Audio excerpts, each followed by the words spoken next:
Hello student. Science second का 7वां chapter पहचान सूक्ष्म जीव विज्ञान की अगला टॉपिक है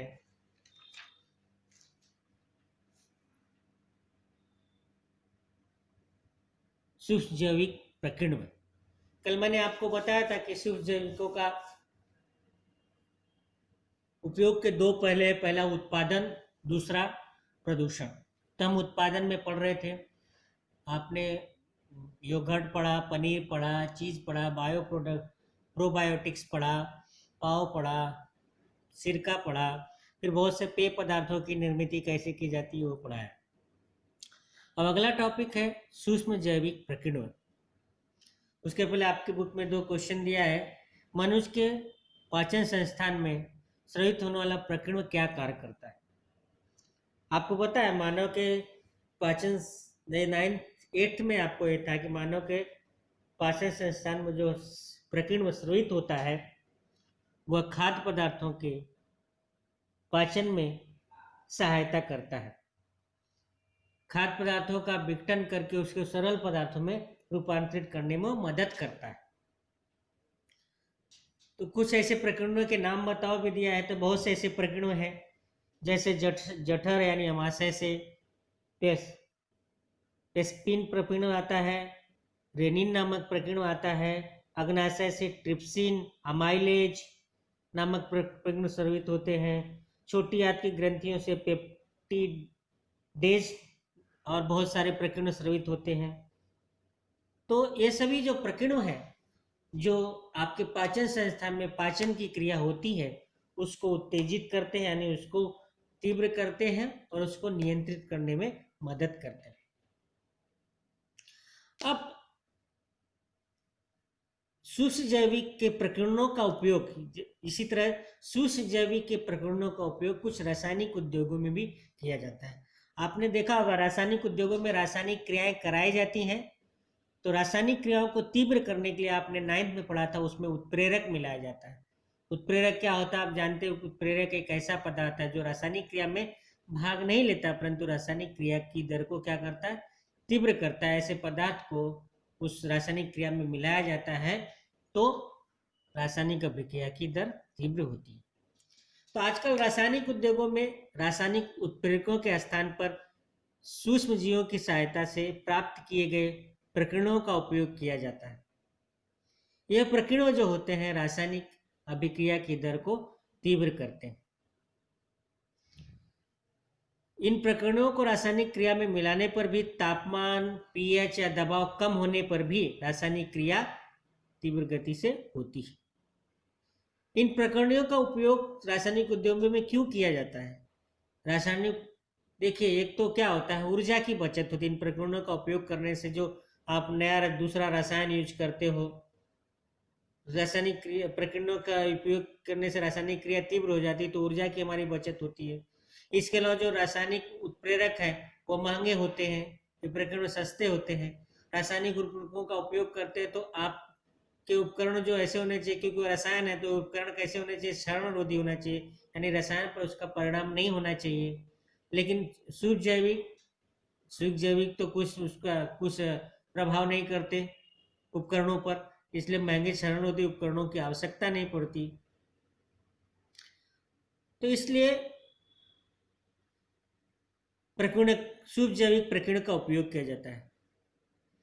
लिखा आपकी बुक में प्रकीर्णन विशिष्ट अभिक्रिया ही नहीं करवाते हैं, प्रकीर्णन का उपयोग करने से अनावश्यक उत्पाद भी नहीं बनते। आप उत्प्रेरक का उपयोग करते तो अनावश्यक उत्पाद भी बनते। तो प्रकीर्णन का उपयोग करने से रासायनिक क्रिया में अनावश्यक उत्पाद भी नहीं बनते, जिससे उस उत्पाद का शुद्धिकरण का खर्चा भी कम हो जाता है। और अनावश्यक उत्पाद बनते हैं तो शुद्धिकरण का खर्चा भी उसको बाद में शुद्ध करना पड़ता है, तो शुद्धिकरण की भी बचत होती है। शुष्क जैविक प्रकीर्णनों के से अभिक्रिया कराने से जो निरुपयोगी पदार्थों का उत्सर्जन कम होता है। जो निरुपयोगी पदार्थ है, जो फैक्ट्रियों में रसायनों में निरुपयोगी पदार्थ बहते हैं उनको बाहर निकालने भी कम हो जाता है। उनका विघटन होने से, सड़न होने से गंदगी फैलती है। तो शुष्क जैविक प्रकीर्णन का उपयोग करने से जो है निरुपयोगी पदार्थ जो है उसका उत्सर्जन भी कम हो जाता है, क्योंकि शुद्ध जैविक प्रकीर्ण का उपयोग करके उसको पुनर्उपयोगी बनाया जा सकता है। इस तरह ऐसे प्रकीर्णों को पर्यावरण स्नेही प्रकीर्ण कहा जाता है, जो उत्सर्जक पदार्थ यानी कचरे को, निरुपयोगी पदार्थ मतलब कचरे, कचरा का जो विघटन न होकर कचरे का रूपांतरण दूसरे पदार्थ में कर देते हैं, जिससे उसका पुनर्उपयोग किया जा सकता है। इसलिए इन प्रकीर्णों को क्या कहा जाता है? पर्यावरण स्नेही प्रकीर्ण कहा जाता है। बहुत सारे सूक्ष्म जैविक प्रकीर्ण होते हैं, जैसे आपकी बुक में कुछ उदाहरण दिया है। पहला है ऑक्सीडोरेडैक्टिजिस, ट्रांसफेरेजिस, हाइड्रोडोलिजिस, लाइसेजिस, ये सभी आइसो आइसोमेरेजिस, लाइगेजिस, ये सभी सूक्ष्म जैविक प्रकीर्णों के कुछ उदाहरण है जिसका रसायनों में उपयोग किया जाता है। जो अपमार्जक होता है आपका डिटर्जेंट, डिटर्जेंट में भी मैल निकालने के लिए प्रकीर्ण मिलाया जाता है, जिसके कारण डिटर्जेंट कम तापमान पर ही मैल को अलग कर देता है। इसी तरह भुट्टे में स्थित जो स्टार्च है उस पर बैसिलस और स्ट्रेप्टोमाइसिस प्रकीर्ण की क्रिया कराने से ग्लूकोज और फ्रक्टोज का सिरप बनता है। पनीर में भी, वनस्पतियों का उद्योग में, वस्त्र उद्योग में, चमड़ा उद्योग में, कागज उद्योग में भी शुभ जैविक प्रकीर्ण का उपयोग करके क्रिया को तेज कराया जाता है। तो इस तरह शुभ जैविक प्रकीर्ण जो है, शुभ जीवों से जो प्राप्त प्रकीर्ण है, उसकी सहायता से उद्योगों में बड़ी मदद मिलती है, रासायनिक उद्योगों में, अन्य उद्योगों में भी। तो इस तरह शुद्ध जैविकों का बहुत उपयोग है। शुद्ध जैविक का उपयोग करके बहुत से अमीनो एसिड प्राप्त किए जाते हैं, उसका उपयोग बहुत से कार्यों में भी, उद्योगों में होता है। शुद्ध जैविक का उपयोग करके बहुत से अमीनो एसिड प्राप्त हो जाते हैं, जिसका उपयोग बहुत सारे उद्योगों में होता है। इसलिए आपको बुक में एक चार्ट दिया है, व्यावसायिक उत्पादों में इस्तेमाल किए जाने वाले अमीनो अम्ल और उसके उपयोगी सूक्ष्मजीव। व्यावसायिक उद्योगों में जो अमीनो अम्ल बनता है और जो अमीनो अम्ल का यूज होता है, उसके लिए कौन से सूक्ष्मजीवों का उपयोग किया, उसके उत्पादन में कौन से सूक्ष्मजीवों का उपयोग किया जाता है। देखो, पहला है अमीनो अम्ल, आपके चार्ट में दिया है एल ग्लूटामिक अम्ल। एल ग्लूटामिक अम्ल का स्रोत कहाँ से मिलता है? एल ग्लूटामिक अम्ल गन्ने या चुकंदर का घोल है या अमोनिया क्षार है, उससे आपको अमीनो अम्ल मिलता है। लेकिन ऐसे नहीं मिलता, उसमें एक सूक्ष्मजीव मिलाया जाता है। कौन कौन से सूक्ष्मजीव? ब्रेही बैक्टीरियम और कोरिनोबैक्टीरियम। इन सूक्ष्मजीवों को मिलाने से आपको एल ग्लूटामिक अम्ल, गन्ने का चुकंदर के घोल का विघटन होकर एल ग्लूटामिक अम्ल प्राप्त होता है। इस ग्लूटामिक अम्ल, यह भी ग्लूटामिक अम्ल अमीनो अम्ल है। जितने भी चार्ट में दिए आपको ये सभी अम्ल अमीनो अम्ल है। तो एल ग्लूटामिक अम्ल का उपयोग कहाँ होता है? मोनोसोडियम ग्लूटामेट के उत्पादन में, मोनोसोडियम ग्लूटामेट के, जिसको आप अजीनोमोटो भी कहते हैं, तो उसके उत्पादन में एल ग्लूटामिक अम्ल का उपयोग होता है। एल ग्लूटामिक अम्ल कहाँ से बनता है? गन्ने और चुकंदर या अमोनिया क्षार से। उसमें जब ब्रेविबैक्टीरियम और कोरिनोबैक्टीरियम मिलाया जाता है तो एल ग्लूटामिक अम्ल नामक अमीनो अम्ल प्राप्त होता है, जिससे मोनोसोडियम ग्लूटामेट यानी अजीनोमोटो बनाया जाता है। इसी तरह साइट्रिक अम्ल मिलता है, कहाँ से मिलता है? गन्ने के घोल और क्षार से। जब उसमें एस्परेजिलस नाइगर नामक जीवाणु मिलाया जाता है, सूक्ष्मजीव मिलाया जाता है, तो साइट्रिक अम्ल प्राप्त होता है। और साइट्रिक अम्ल का उपयोग करके बहुत सारे पेय पदार्थ बनाए जाते हैं, गोलियां बनाई जाती हैं, चॉकलेट बनाए जाते हैं। जो खट्टा खट्टे वाले चॉकलेट आप लोग खाते हो, वो साइट्रिक अम्ल उसमें यूज किया जाता है। इसी तरह दूसरा है ग्लूकोनिक अम्ल, तीसरा अमीनो अम्ल। उसका स्रोत क्या है? ग्लूकोज और कॉर्न स्ट्रिप लिकर। कॉर्न मतलब जो भुट्टा है उसी को कॉर्न बोला जाता है। तो उससे, उसमें जब एस्पेरेजिलस नाइगर नामक जीवाणु मिलाया जाता है, सूक्ष्मजीव मिलाया जाता है, तो एक अमीनो अम्ल प्राप्त होता है, उसका नाम है ग्लूकोनिक अम्ल। ग्लूकोनिक अम्ल का उपयोग कहाँ किया जाता है? ग्लूकोनिक अम्ल का उपयोग करके और कैल्शियम और लोहे की कमी को पूरा करने वाले लवण का उत्पादन, ऐसे टॉनिक बनाई जाती है जिस टॉनिक से लोगों को कैल्शियम और लोहे की, आयरन की कमी पूरी होती है। इसी तरह ग्लूकोज घोल और कॉर्न स्टार्च के लेकर में जब लैक्टोबैसिलस डेलब्रुकी नामक सूक्ष्मजीव मिलाया जाता है तो एक अमीनो अम्ल प्राप्त होता है, उसका नाम है लैक्टिक अम्ल। इसका उपयोग नाइट्रोजन के निर्माण में होता है, जीवन सत्व के उत्पादन में होता है। इसी तरह जब कॉर्न स्ट्रिप और ये ग्लूकोज के घोल में जब एस्परेजिलस फेरियस, एस्परेजिलस इटकोनियस सूक्ष्मजीव मिलाया जाता है तो एक अमीनो अम्ल प्राप्त होता है, उसका नाम है इटाकोनिक अम्ल। यह कागज, कपड़े और प्लास्टिक के उत्पादन में इसका उपयोग किया जाता है। अब आप आपकी पसंद की आइसक्रीम खाते हो, चॉकलेट खाते हो, मिल्क शेक खाते हो, हैं, बहुत से इंस्टेंट सूप खाते हो, सब गाढ़े रहते हैं। गाढ़ा रहने के लिए उसमें क्या मिलाया जाता है आपको पता है? जेंथन गोंद, जेंथन गम मिलाया जाता है आपकी आइसक्रीम को गाढ़ा करने के लिए, पुडिंग को गाढ़ा करने के लिए, चॉकलेट मिल्क शेक को गाढ़ा करने के लिए। उसमें आप बोलते बहुत एकदम गाढ़ा है, गाढ़ा करने के लिए मिल्क शेक में क्या मिलाया जाता है? जेंथन गोंद मिलाया जाता है। अब ये जेंथन गोंद कैसे बनता है? स्टार्च में जब स्टार्च में और जो गन्ने के चोटे में जब जेंथोमोनास प्रजाति का सूक्ष्मजीव मिलाया जाता है तो स्टार्च और गन्ने के चोटे का किण्वन होता है, तो एक गोंद तैयार होता है, उसको हम जेंथन गोंद बोलते हैं। यह जेंथन गोंद गर्म और ठंडे पानी में भी घुल जाता है। इसके कारण जो आपकी आइसक्रीम होती है, जो मिल्क शेक आप पीते हो, उसमें यह जेंथन गम मिलाकर उसको गाढ़ा किया जाता है। इसी तरह बहुत से सूक्ष्मजीवों का उपयोग करके रंग बनाया जाता है, खाद बनाया जाता है, तीर्णनाशक बनाया जाता है, टूथपेस्ट बनाया जाता है, कागज बनाने के लिए उपयोग किया जाता है। अब देखिए आपकी बुक में एक चार्ट दिया है कि सूक्ष्म जैविक क्रिया द्वारा प्राप्त पदार्थ, सूक्ष्मजीवों की क्रिया करके बनने वाले पदार्थ, बहुत सारे पदार्थों के नाम दिया और उनका क्या काम है। पहला दिया आपको साइट्रिक अम्ल, मौलिक अम्ल, लैक्टिक अम्ल सूक्ष्म जैविक क्रिया द्वारा बनता है, उसका उपयोग क्या है? बहुत जगह अम्लीयता लाने के लिए किया जाता है उसका। फिर ग्लूटामिक अम्ल है, लाइसिन है, ट्रिप्टोफान है, उसका उपयोग कहाँ किया जाता है? प्रोटीन का गठन, प्रोटीन के निर्माण के लिए, प्रोटीन के निर्माण के लिए। फिर नाइसिन है, एंटामाइसिन है, यह भी सूक्ष्म जैविक की क्रिया द्वारा बनता है, इसका उपयोग कहाँ जाता है?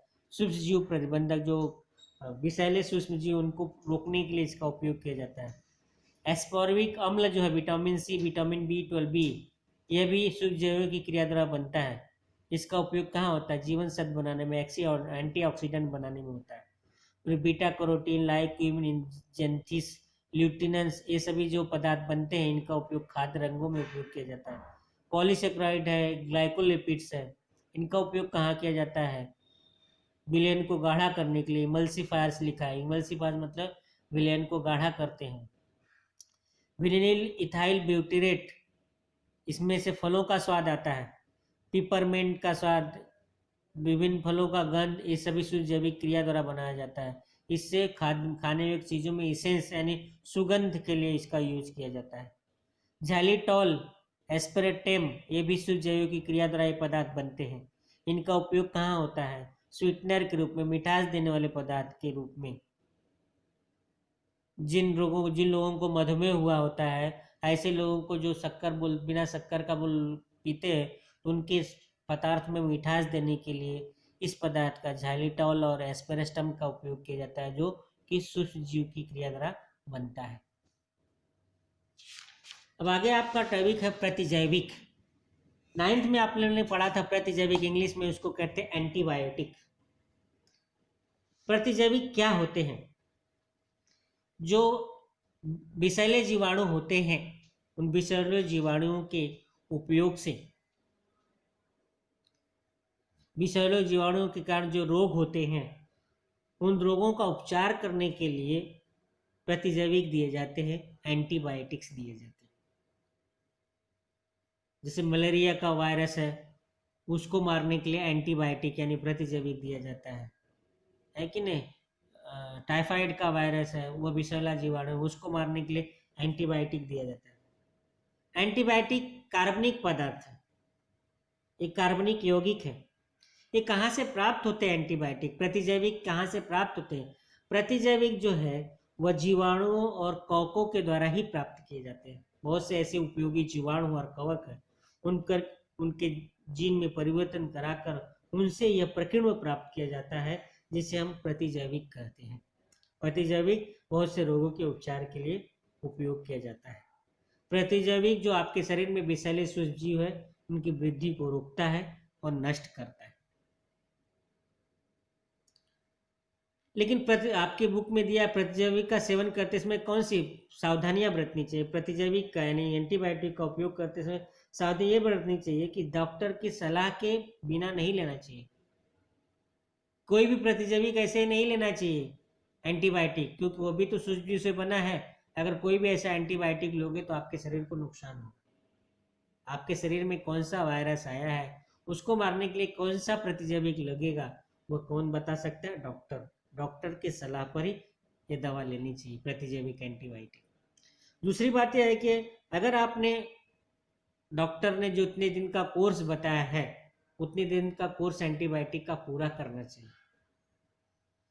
डॉक्टर ने बताया 3 दिन का और आपको एक ही दिन में आराम मिल गया, आपने दवा नहीं खाई तो आपको फिर वह रोग हो सकता है। आपके शरीर में जो वह विषाणु है वह फिर से जिंदा होकर आपको शरीर में रोग पैदा कर सकता है। तो विभिन्न प्रकार के जीवाणु और कवकों से जो प्रतिजैविक बनते हैं जिससे मनुष्य और प्राणियों के रोग का नियंत्रण किया जाता है। बहुत सारे प्रतिजैविक बनते हैं, जैसे आपने 9th में पढ़ा था। पेनिसिलियम का नाम तो 9th में ही पढ़ा था। पेनिसिलियम जो है प्रतिजैविक है, पेनिसिलिन। इसके अलावा और भी बहुत से हैं, आपकी बुक में नाम दिया। सेफलोस्पिरिस, मोनोबैक्टीरियम, वैसीट्रैक्सिन, एरिथ्रोमाइसिन, जेंटामाइसिन, नियोमाइसिन, स्ट्रेप्टोमाइसिन, टेट्रासाइक्लिसिन, विक्नोमाइसिन, बहुत सारे वैक्नोमाइसिन, ऐसे बहुत सारे एंटीबायोटिक प्रतिजैविक है। इन प्रतिजैविकों का निर्माण ग्राम पॉजिटिव ग्राम नेगेटिव जीवाणु और कवक के खिलाफ इस्तेमाल किया जाता है। कि जैसे ये मलेरिया पॉजिटिव है या मलेरिया नेगेटिव, ऐसे 2 तरह के वायरस होते हैं। इन प्रतिजैविकों का उपयोग इन ग्राम पॉजिटिव और ग्राम नेगेटिव जीवाणुओं को खत्म करने के लिए किया जाता है। जैसे टीबी क्षय रोग यानी टीबी के खिलाफ जो प्रतिजैविक एंटीबायोटिक यूज होता है उसका नाम क्या? रिफामेराइसिन। रिफामेराइसिन का उपयोग टीबी के रोग को दूर करने के लिए किया जाता है। अब सूक्ष्मजीवों का उपयोग ईंधन में भी किया जाता है। आपने पढ़ा होगा, आपने 8th में पढ़ा होगा बायोगैस संयंत्र। बायोगैस संयंत्र में बहुत से पदार्थों को सड़ाकर गैस बनाई जाती है। बायोगैस संयंत्र में कौन सी पदार्थों को सड़ाया जाता है? बायोगैस घर में जो घरेलू कचरा है या प्राणियों पालतू प्राणियों और जानवरों का मल मूत्र है, खेती का जो कचरा है वो सड़ाया जाता है तो उससे गैस निकलती है। उस बायोगैस संयंत्र में खड्डा बनाकर जमीन के अंदर उसके अंदर इन सभी पदार्थों को डाला जाता है। ये सभी पदार्थ जब सड़ते हैं तो उससे एक गैस निकलती है, मीथेन गैस। उसको हम उसके साथ कार्बन डाइऑक्साइड थोड़ी मात्रा में और सल्फर डाइऑक्साइड रहती है। मेन मीथेन गैस रहती है जो ज्वलनशील होती है, जो जलने में सहायक होती है, जिसका ईंधन के रूप में उपयोग किया जा सकता है। इसके अलावा बायोगैस बनाते समय जो बचा हुआ पदार्थ होता है वह उत्तम खाद के रूप में भी उपयोग किया जाता है। तो बायोगैस बनते समय मैंने बताया कि घरेलू कचरों को सड़ाया जाता है। सड़ने की क्रिया किसके द्वारा होती है? पालतू जानवरों की जो विष्ठा होती है, उस गोबर होता है, उसके अंदर एक जीवाणु होता है, उसका नाम है मिथोजेनिक जीवाणु। मिथोजेनिक जीवाणु द्वारा उन पदार्थों का शरण होता है तो मीथेन गैस बनती है जो ईंधन के रूप में उपयोग में लाई जाती है। इसलिए आपको हेडिंग दिया सूक्ष्म जीव और ईंधन, यानी सूक्ष्म जीव का उपयोग करके ईंधन का भी निर्माण किया जाता है बड़ी मात्रा में। लिखा है बड़ी मात्रा में निर्माण होने वाले शहर के खेतों के कचरे का शुद्ध जैविक अनाक्सी विघटन करके मीथेन गैस प्राप्त की जाती है। ईंधन एक अच्छा ईंधन है। गन्ने के चोटे का सैक्रोमाइसिस नामक जीवाणु का उपयोग करके जब किण्वन कराया जाता है तो इथेनॉल प्राप्त होता है, और इथेनॉल एक धुआं रहित, जिससे धुआं नहीं होता, ऐसा एक अच्छा ईंधन है। भविष्य में लोगों माना जा रहा है कि हाइड्रोजन गैस ईंधन का एक बहुत महत्वपूर्ण विकल्प है। तो पानी का जैविक जीवों से शुद्ध जीव की सहायता से अपघटन कराकर जब अपघटन कराया जाता है तो ऑक्सीजन और हाइड्रोजन गैस मुक्त होती है। उस हाइड्रोजन गैस का उपयोग ईंधन के रूप में किया जा सकता है। तो इस तरह आपने देखा कि शुद्ध जैव का उपयोग ईंधन के रूप में होता है। शुद्ध जैव का उपयोग बहुत सारे उद्योगों में कच्चे माल के रूप में भी होता है, जो शुद्ध जैविक की क्रिया द्वारा जो पदार्थ अल्कोहल बनता है, एसीटोन बनता है, बहुत सारे स्निग्ध घटक पॉलीसेकेराइड बनता है, प्लास्टिक बनता है। ये सभी ये सभी का बहुत सारे उद्योगों में कच्चे माल के रूप में इनका उपयोग किया जाता है। बहुत सारे जैविक ईंधनों के बारे में आपके यहाँ पर आपको हेडिंग दिया जैव ईंधन। शुद्ध जैविकों का उपयोग करके बहुत सारे जैव ईंधन बनाए जाते हैं। वो जो कि ईंधन नवीनीकरण है, नवीकरण जिनको फिर से निर्मित किया जा सकता है। इसमें से बहुत सारे गैर ईंधन है, जैसे ठोस अवस्था में पाए जाने वाले ईंधन कौन कौन से हैं? पत्थर का कोयला है, गोबर है, फसलों का अवशेष है। और द्रव के रूप में यानी लिक्विड के रूप में पाए जाने वाले कौन है? वनस्पति का तेल है, वनस्पतिक तेल है जिसका ईंधन के रूप में किया जाता है। अल्कोहल है जिसका ईंधन के रूप में उपयोग किया जा सकता है। गैस के रूप में जैसे बायोगैस, मैंने अभी आपको बताया, गोबर गैस है, कुल गैस है, इसका उपयोग ईंधन के रूप में किया जाता है। ये सभी जैविक ईंधन है, ये सूक्ष्मजीवों के द्वारा बनते हैं। सूक्ष्मजीवों के द्वारा विघटन होता है, तब इन जैव ईंधनों का निर्माण होता है। तो आज के लिए इतना ही, आगे नेक्स्ट लेक्चर में पढ़ेंगे। Okay, thank you.